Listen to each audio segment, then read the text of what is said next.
할렐루야, 구티비 세상을 보는 장 5세고감을 시청하시는 시청자 여러분, 저는 광주 청사교회 백윤영 목사입니다. 우리 주 오신 하나님께서 제 강의를 시청하시는 모든 분들에게 큰 은혜와 넘치는 복 주시기를 기도합니다. 저는 LQ를 높여라, 사랑지수를 높이자, 이런 주제를 정하고 오늘 두 번째 시간 초점 맞추기라는 주제로 여러분과 함께 이야기를 나누도록 하겠습니다. 우리는 지난 시간에 아가서를 통해서 솔로몬의 아가다, 이런 주제의 말씀을 나눴습니다.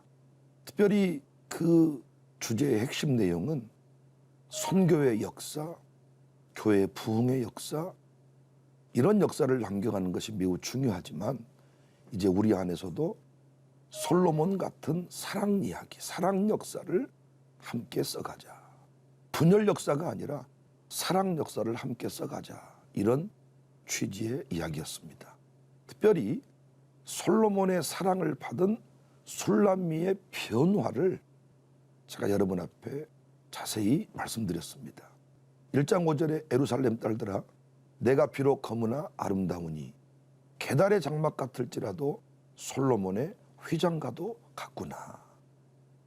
사랑받은 사람들의 모습이고 태도인 것 같습니다. 사랑받으면 당당해지잖아요. 여러분과 제가 이 사랑을 통해서 사람을 세워가는 그런 은혜의 주인공이 되었으면 좋겠습니다.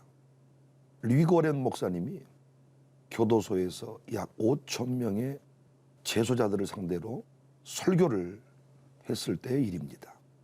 그때 분위기는 집중하는 사람 하나 없이 어수선했고, 오워렌 목사님은 달랑 마이크 하나만 든 채 연단도 없이 평평한 땅바닥에 서 있었습니다. 시장통처럼 시끌벅적한 상황에서 설교를 제대로 한다는 것이 참 어려웠습니다. 잠시 생각에 빠진 워렌은 갑자기 주머니에서 $50짜리 지폐 한 장을 꺼내 높이 들고 소리를 쳤습니다. 이 지폐 갖고 싶은 사람 있습니까? 그러자 5천 명 모두가 일제히 손을 들었습니다. 단번에 모두의 관심을 집중시키는데 성공한 것이죠. 이번에는 그가 그 지폐를 구겨서 살짝 찢은 뒤에 이렇게 말했습니다. 여전히 이 $50를 갖고 싶은 사람이 있습니까? 이번에도 5천 명 모두가 손을 들었습니다.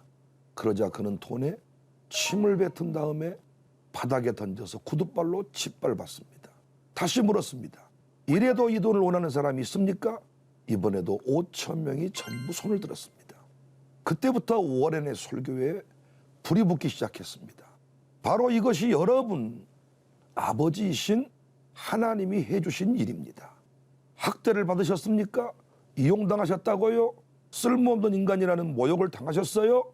물론 여러분은 잘못을 저지르고 죄도 지어서 그에 대한 값을 치르고 있습니다. 그래서 지금 여러분은 구겨지고 찢기고 짓밟혀서 더러워진 이 지폐와 같다고 할 수 있습니다.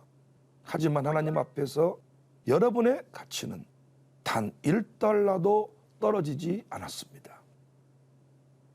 서양 사람들은 복음을 이해하는데 어려움이 별로 없어요. 방금 리고렌 그 목사님의 이야기처럼 예수님 덕에 우리가 공짜로 구원받게 됐다고 하면 그냥 쉽게 받아들입니다. 하지만 우리나라 사람들은 복음 이해가 참 어려워요. 우리의 문화는 일종의 체면 문화요, 공로 문화이기 때문입니다. 스스로 어떤 대가를 지불하지 않았는데 공짜로 어떤 것을 선물 받았다. 부자연스럽습니다. 그것도 값비싼 것을 무료로 받는다는 개념이 선뜻 와 닿지가 않아요. 그러니까 성경에 나오는 복음 이해가 쉽지 않습니다. 타 종교는 모두 도덕과 윤리가 핵심이에요. 하지만 기독교는 그와는 달리 예수 그리스도가 이루신 것으로 인해 하나님의 자녀가 된 신분임을 믿고 받아들이는 생명 종교입니다. 신분의 문제가 해결되면 도덕의 문제는 자동으로 풀려집니다. 신분, being이 강조되지 않는 행함, doing은 효력 발생이 불가합니다. 하지만 신분, 비행에 대한 확고한 자각은 행함, 두행을 향해 쉽게 나아갈 수 있도록 합니다. 제가 여러분 앞에 드리고 싶은 이야기는 술람미의 당당함을 우리도 배웠으면 좋겠다는 거예요. 사랑받은 술람미가 당당해진 것처럼 우리도 당당하게 살아갔으면 좋겠다. 하나님 앞에서도 당당하고 이 세상을 살아갈 때도 당당하면 좋겠다. 또한 우리가 누군가를 진심으로 사랑한다면 그의 삶의 태도가 적극적으로 긍정적으로 바뀌게 될 것입니다. 사랑은 이상한 안경을 쓰고 있다.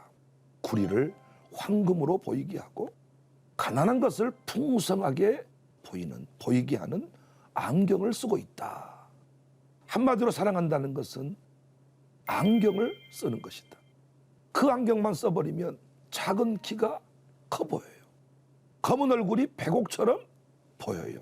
작은 눈도 예뻐 보여요. 어디를 보아도 멋지고 예쁘다.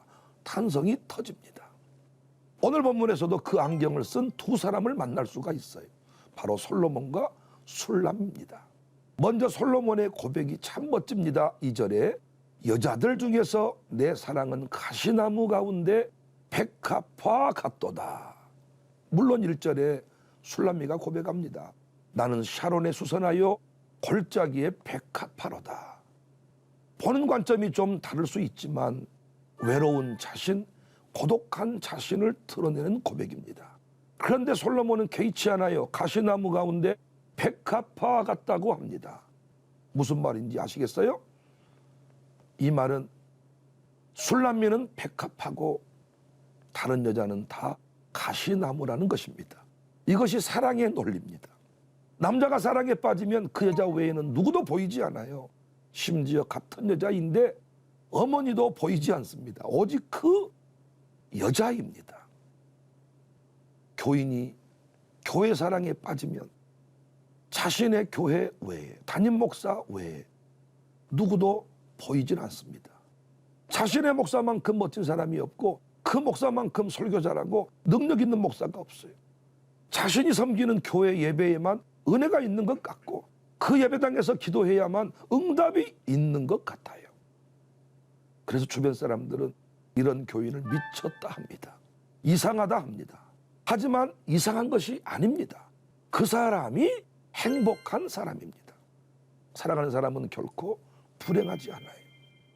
사실 어머니의 입장에서 아들이 이렇게 눈이 멀어버리면 서운한 감정이 들 수는 있겠지만 그것이 기쁜 일이잖아요.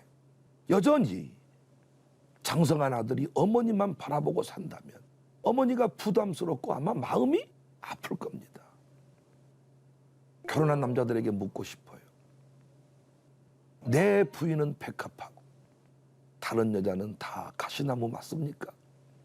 아니면 내 부인이 가시나무이고 다른 여자가 백합화입니까? 아내가 밥 먹는 모습을 보면서 남편이 하는 말, 결혼 전과 결혼 후가 다르다고 합니다. 연애 시절에는 많이 먹어요. 약혼 정도 할 때는 더 먹지 그래요. 결혼 후에는 뭘 그렇게 많이 처먹어. 여기서 불행이 시작됩니다. 아내가 뚱뚱하든 날씬하든, 아내가 주름살이 늘었든 주름살이 없든 그냥 최고여야 합니다. 주변 사람들이 약간 분수기가 있다. 약간 너 좀 이상한 사람 같다. 너 좀 바보 아니냐? 이렇게 말해도 아닙니다. 그것이 정상입니다. 술람미는 뭐라고 했습니까? 역시 똑같습니다. 그녀의 고백 속에서도 이미 눈이 멀었다는 사실을 확인할 수가 있습니다. 3절을 보시면 남자들 중에 나의 사랑하는 자는 숲풀 가운데 사과나무 같구나. 내가 그 그늘에 앉아서 심히 기뻐하였고 그 열매는 내 입에 달았도다. 숲풀이라는 것은 우리 개념으로 치면 건불이라는 것이죠. 잠깐 무성하게 자라다가 마르고 시들어서 아궁이의 땔감으로 사라지는 하찮은 존재를 말합니다. 대신 사과나무는 수명이 길고 키가 크고 달콤한 열매를 맺는 나무입니다. 고대 근동에서는 이 사과 열매를 성적 사랑을 표현할 때 사용했습니다. 정리하면 술람미는 솔로몬을 어떤 남자와 비교할 수 없을 만큼 사랑한다는 것입니다. 이 시대의 비극이 뭔가요? 많은 여성들이 자신의 남자를, 자신의 남편을 최고로 여기지를 않습니다. 아들보다 뒤고 심지어 애완견보다도 뒤입니다. 어떤 목사님이 사모님이 고양이를 키우셨다 그래요. 근데 그 고양이가 늘 품에 안기니까 한 번은 그냥 고양이를 나도 모르는 순간에 내쳤대요. 자다가 갑자기 고양이가 뛰쳐 올라오니까, 그랬더니 사모님으로부터 고양이를 내쳤다고 엄청 혼났다 그럽니다. 혹시 여러분 이야기는 아니신지? 어떤 여자는 자신의 남편을 돈 벌어다 주는, 표현이 좀 격합니다마는 종 정도로 취급하는 느낌입니다. 물론 어떤 남자들은 아내를 밥통으로 보는, 식당 주인으로 보는 이런 오해를 불러일으키는 말은 남자도 있어요. 부인만 보면 밥주라는 것입니다. 밥줘, 밥줘. 재밌는 글을 읽었습니다. 어느 남자가 남의 집에 들어갔다가 붙잡혔어요. 경찰이 당신 왜 남의 집에 들어갔느냐 물으니까 우리 집인 줄 알고 들어갔습니다. 그런데 왜 도망갔어요? 라고 물으니까 그 집에 있는 여인이 자신의 아내인 줄 알고 도망갔습니다. 이런 이야기가 있습니다. 아담이 지은 죄가 무엇입니까? 선악과를 먹고 말았습니다. 그래서 받은 벌이 뭡니까? 그 다음 답이 일품이에요. 선생님, 그건요, 하와와 결혼한 거예요. 우리는 오늘 본문을 통해서 중요한 사실을 발견합니다. 왜 우리가 구원받은 자녀가 되었고 예수님의 신부가 되었는가? 왜 오늘 또 우리 인생에 응답이 있고 간증이 있는가? 오직 나만을 사랑하시는 우리 주님 때문입니다. 그런데 정작 왜 우리는 행복하지 않습니까? 왜 기쁘지 않습니까?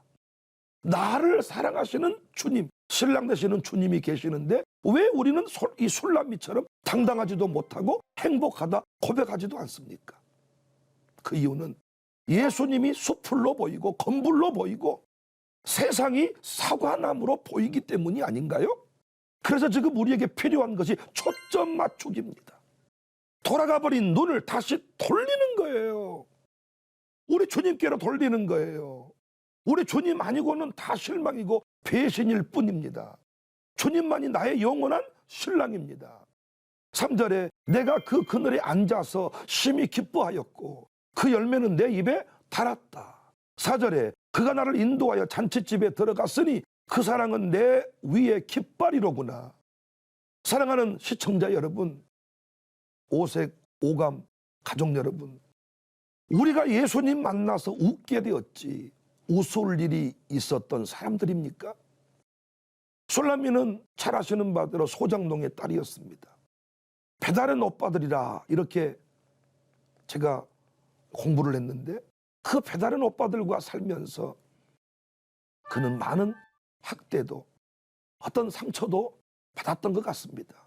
이 동생에게만 일들을 시켰어요. 지난날 우리의 모습 같지 않습니까? 상처투성이 병이 들어버린 그 여자의 모습이 여러분과 저의 모습이 아니냐고요. 누군가 노래했습니다. 남자는 말합니다. 그 가사 중에 여행 갑시다. 나의 여자요. 하나뿐인 나의 여자요. 상처투성이 병이 들어버린 당신. 여행 가서 낫게 하리다. 신랑 되신 주님이 우리를 교회 안에서 주의 종들을 통하여 세계 열방을 보여주고 말씀을 통해서 우리를 치유해 주셨습니다. 이제 우리가 할 일은 깃발을 높이 드는 것입니다. 고대 근동에서 혼인날 신랑의 성을 쓴 깃발을 내다가는 풍속이 있었습니다. 깃발은 소속을 의미합니다. 또 승리와 보호를 의미합니다. 이것을 사랑의 관계로 정리하면 그 사람에게 임자가 있음을 알리는 것입니다. 그 사람의 보호를 받고 있는 여자임을 드러내는 것입니다. 우리로 말하면 각자 휴대폰에 남편 사진으로 아내 사진으로 도배를 해버리는 것이죠. 나는 결혼한 여자다. 나는 결혼한 남자다. 이걸 온 세상에 선포하면서 당당히 살아가는 거예요. 더 이상 나에게 관심 갖지 마라. 침 흘리지 마라. 청혼도 하지 마라. 그런데 이 시대에 여자들이 은근히 이것을 감추려고 하더라고요. 몸매를 잘 가꾸고 예쁘게 꾸며서 수많은 남자들의 마음을 사로잡으려는 이런 느낌. 남자도 마찬가지입니다. 그래서 사기꾼을 만나고 인생이 무너지는 것을 봐요. 우리 신랑은 예수님. 신부되는 우리를 향한 사랑이 변함이 없어요. 여전히 어여쁘고 어여쁘다. 가시나무 가운데 백합화 같다. 문제는 두 마음을 품은 우리입니다. 인생의 비극은 두 마음을 품을 때입니다. 두 마음을 품은 자를 향해 하나님은 경고하십니다. 야고보서 1장 6절 8절에 오직 믿음으로 구하고 조금 더 의심하지 말라. 의심하는 자는 마치 바람에 밀려 요동하는 바닷물결 같으니 이런 사람은 무엇이든지 죽게 얻기를 생각하지 말라. 두 마음을 품어 모든 일에 정함이 없는 자다. 결정하면 쉬워집니다. 현대인의 비극은 길이 너무 많은 데 있어요. 진정한 행복의 길 한 길밖에 없는데 여전히 많은 길 가운데서 저울질을 하고 재고 있는 것이죠. 사랑이 깊어지지 않는 것은, 사랑한다고 하면서 행복하지 않는 것은 집중하지 않기 때문에, 사랑한다고 하면서 집중하지 않는 거예요. 광교청사교회에서 행복하지 않는 사람, 역시 결단하지 않는 사람들입니다. 언제든지 돌아갈 곳이 있다고 착각하는 자들입니다. 우리는 바울의 영적인 자세를 본받아야 돼요.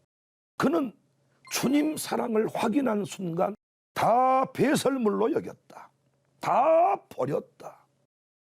우리 주님을 최상의 위치에 놓았습니다. 자신의 인생에 예수님 깃발을 세웠습니다. 높이 세웠습니다. 주님이 말씀합니다.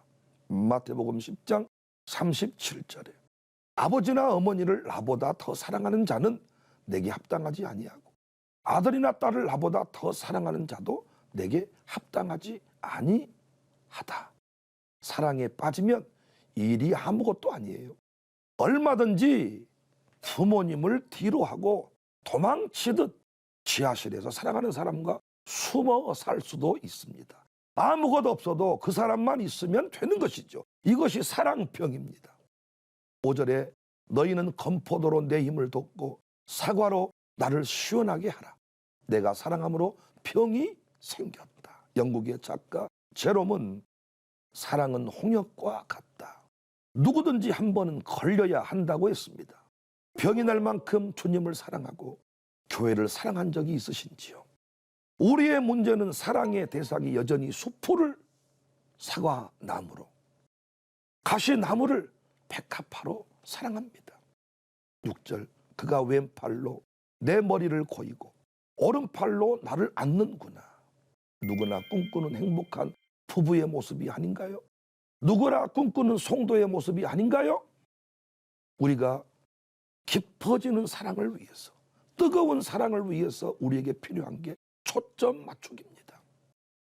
지금 섬기는 교회, 기도하시면서 지금 이 교회에 주신 은혜들을, 이 교회를 통해 경험한 성령님의 역사들을 가슴에 새기는 것입니다.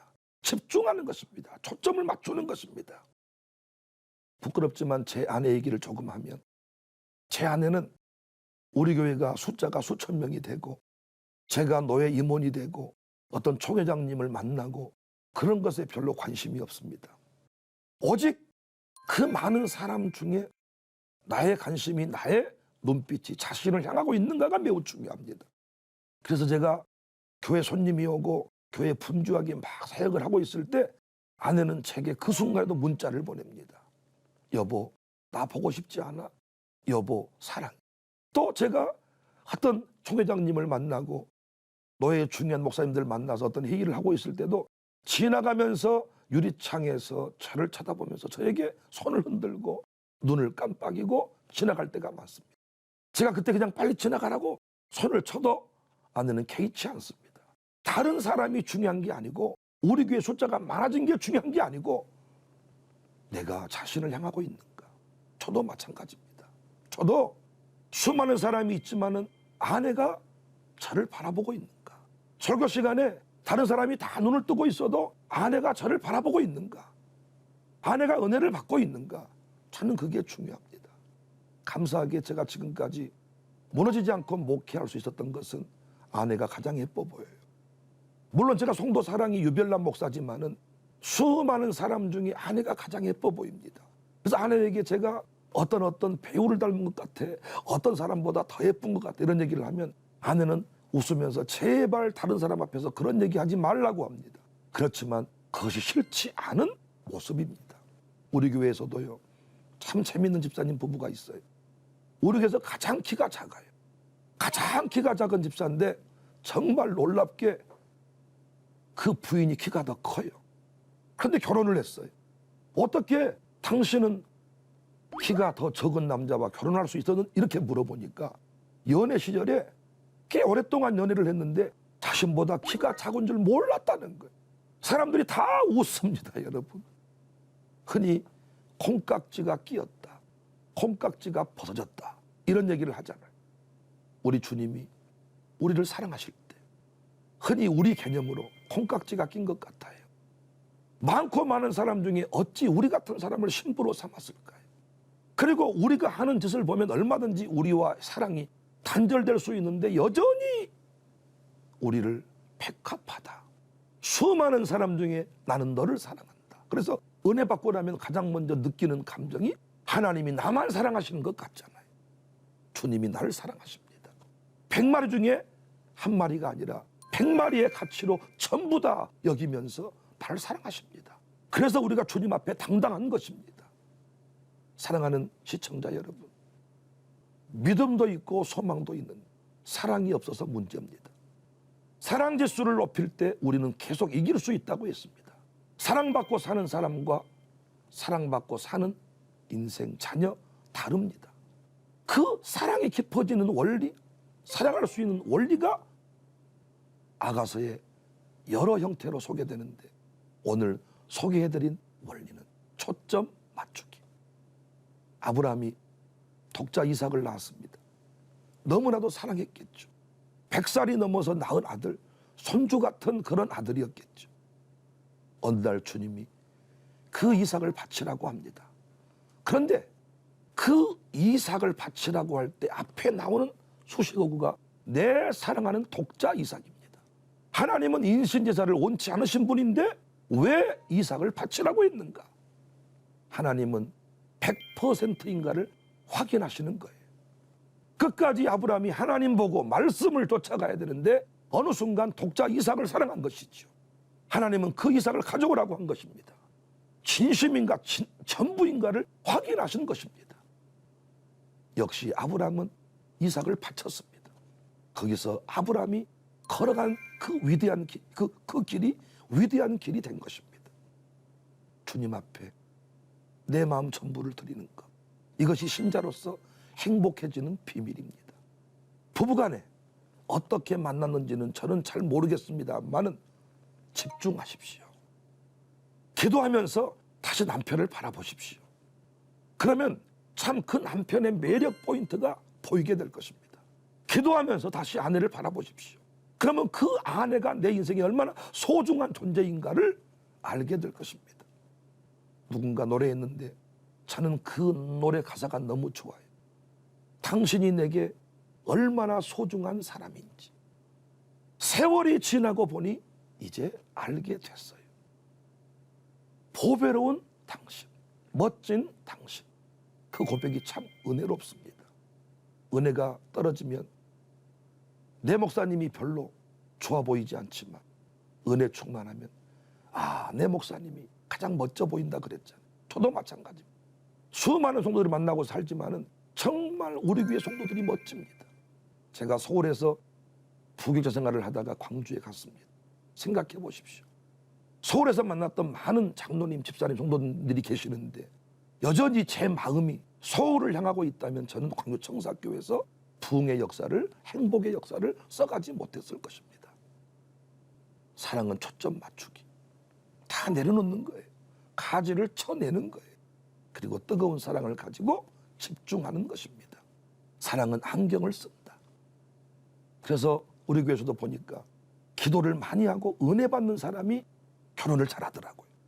왜인가 봤더니 하나님이 은혜를 베풀어 주셔서 정말로 겉으로 비춰지는 외모는 화려하지 않지만 하나님이 그 상대방의 그 마음을 감동을 시키시고 그 눈을 바꾸어서 예뻐 보이게 만드시고 결국 아름다운 그 부부로 행복한 역사를 이어가게 하십니다. 사랑은 초점 맞추기. 우리가 이 원리를 깨달아서 서로 깊어지는 사랑의 주인공이 될 수 있기를 주님의 이름으로 축복합니다. 하나님의 말씀으로 세상을 이해하고 바라보는 마음의 창 여러분 안에 열리기를 소망하며 이 시간 마치겠습니다. 감사합니다.